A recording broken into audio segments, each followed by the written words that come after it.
Hello. We're back after a bit of a disappointing time, but we're back and better than ever for the anniversary show 15, being held in front of Pennsylvania and the Clearfield County grounds, in front of about 1,400 people. So honestly, we did pretty well there. But before I do anything, you know what I'm gonna say. Top right, you got the card in the top right, that's got the playlist. Make sure you watch it all. And then if you go down to the bottom of that description, you'll find yourself a funny little dialogue from me. It's always a funny little dialogue. And you'll also find a little Twitch link. Make sure you go and follow over there. I do stream sometimes. Got a funny AEW set you can watch. It's pretty funny. But we move on to the opening segment of the night, which is Kevin Kelly saying hello everyone and welcome to the 15th anniversary show of Ring of Honor. We have some excellent matches lined up here tonight and even a shocking announcement right now. And Portia Paris decides to come on and just say, yes, because Tyler Bates made the finals of the Top Prospect tournament, he would have given his spot to Marty Scurll in the British Strong Style vs Kingdom match later on tonight. But instead, he has forfeited his shot at the tournament title to Marty Scurll, so that British Strong Style had the best chance at winning the 6-man tag titles later tonight. Yeah, I booked myself into a hole with that. I said that Pete, Tyler, and Trent would be the ones going through, and I think if you think about as a stable, holding the stable's title would be the best thing, right? Plus Marty going fourth in the tournament is always a plus. Plus Marty, I feel like if they're the trios guys, Marty's the singles guy because Marty's the one who held the title. Marty's the one who's held the singles title, so he's the singles guy. But we move on to our next segment, which is Marty Scurll versus Jay White, and in a decent match, we've got a 34. Jay White defeats Marty Scurll in 23-43 with a missile kick. Jay White wins the Top Prospect title. Marty with a 51, Jay with a 40. The bout went too long. Fuck, man. That's annoying. But we move on. Drew Galloway comes out and raises the hand of Jay White, obviously being the mortal enemy of Marty Scurll, and hands the trophy to neighborhood bad boy Jay White. Neighborhood bad boy. Oh, fuck the switchblade gimmick voice. Neighborhood bad boy. But he gives him the trophy, and because I don't really think the Top Prospect on did much for ROH or really many people, instead we're actually just going to make it so you get a future Shot of the War title. So it's basically a number one contenders contract, and it's for whatever you see fit, but you have to announce the match before.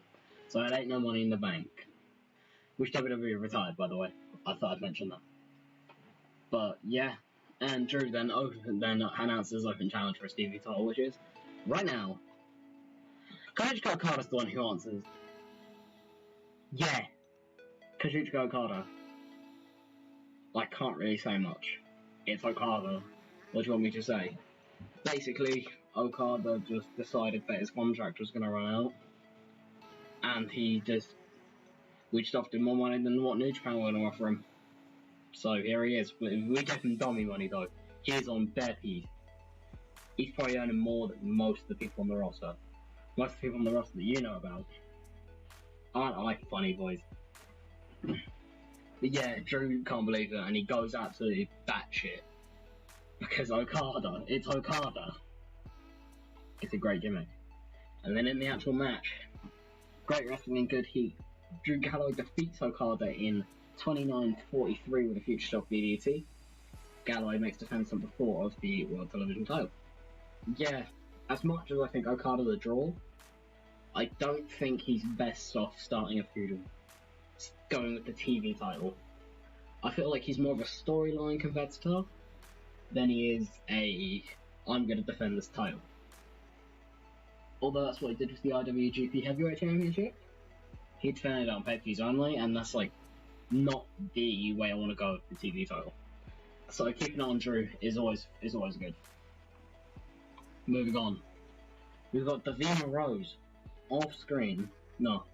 Comes up on the Tron backstage and says she's keeping a close eye on this upcoming match, and this is obviously the Women of Honor Championship, debuting in the three-way featuring Kaylee Ray, Toni Storm, and Candice LeRae. And the match gets a 42, where Candice LeRae defeats Kaylee Ray and Toni Storm in the elimination match in 1949. The order of elimination was Kaylee Ray first and then Toni Storm. Candice wins the Woman of Honor title. Toni Storm was the weak link, and surprisingly, Candice wasn't a Head and Shoulders. But Kaylee with a 39, Candice with a 46, Toni with a 27. You can see why it was really a fight between one of two people here. And as much as I really do like Kaylee Ray, I think to have a figurehead of a division, Candice LeRae, like peak face Candice, is probably the best person to figurehead your division, let's be honest. So, we move on to a 44. They had decent wrestling. Not much heat. Very strong style. Pete Dunne, Trent Seven, and Tyler Bate. Remember, Tyler Bate, not Marty. Sorry, mate. You need to pick a text. But they defeat the Kingdom in 22. They defeat the Kingdom in 22:02 when Pete Dunne pins Vinny Mascarella. How the fuck you say it? Vinny with a Tiger Suplex.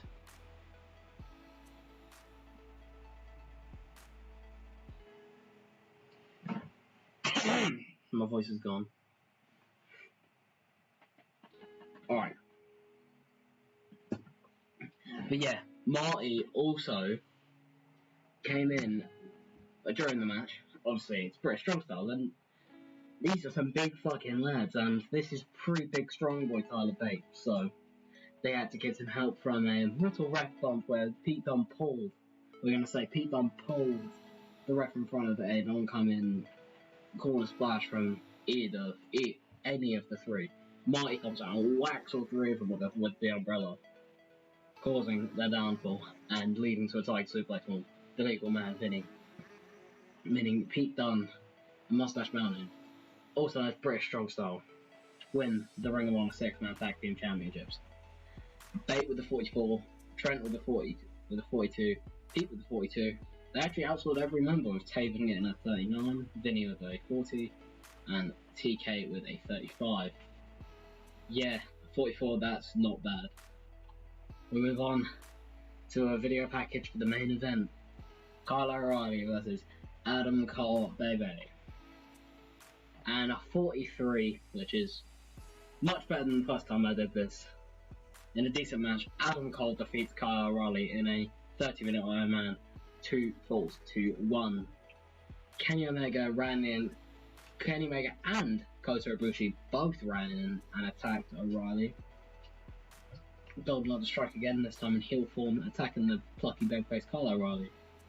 And Adam Cole wins the Ring of Honor World Heavyweight Championship. But wait, that's not the last segment. Oh fuck, who's that? Adam Cole is all about his celebration as he's just won his title. But out from the crowd, La Sombra comes out, who comes out and starts laying in rights to Adam Cole. These two go back and forth until they're separated by refs and road agents. Fucking La Sombra, baby. Don't know who La Sombra is. My name is Andrade Cien Almas, Humberto Carrillo's fake kayfabe dad. But that's the worst thing I've ever said. Yeah, that's another one of the shock signings. Trust me, there's more. Stay tuned, my boys.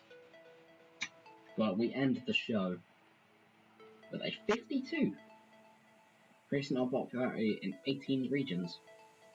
I'm really shocked I got that high. I saw the opening few segments and I was not impressed. But there you go. I'm going to make a speech because I'm a good person. And it's going to be Kyle. Obviously you can't see this, but it's going to be Kyle it's going to be La Sombra, and it's going to be Adam Cole. Point out as good examples. Basically, they're all pleased. There you go, ladies and gentlemen. That's the anniversary show 15. Hope you lot enjoyed. If you did, leave a like, it always helps. Tell me what was bad about the show and how I can improve. Oh, guys, I'm out of things to say. Actually, no. One more thing I can say, though. Yeah, take care. In a bit.